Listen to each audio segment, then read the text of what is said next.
सजल बड़ू धनिया जान मारे कमर कर धनिया देखी बस में न बाटे जवनिया आज तोहार पढ़ाई परेशानिया हमरा भूल जाए राजा जी पता रहे कमरिया धके झूल जाइए राजा जी पता रहे कमरिया धके झूल जाइए राजा जी आओ ना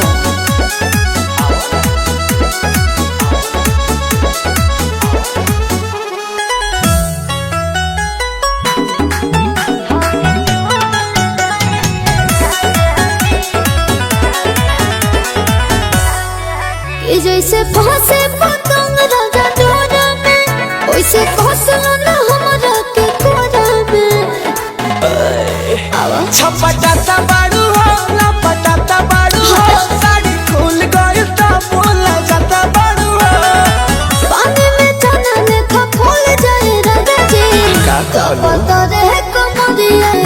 धके झूल जाइए राजा जी तो पता रहे कमरिया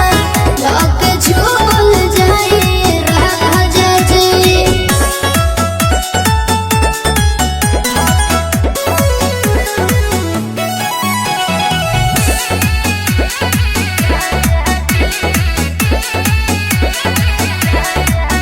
जवन भजन मिली मलाई में ओसे भैसे उठ के ललाई में सुनो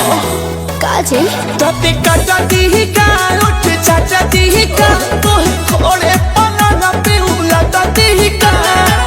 आसु प्रिय सुवन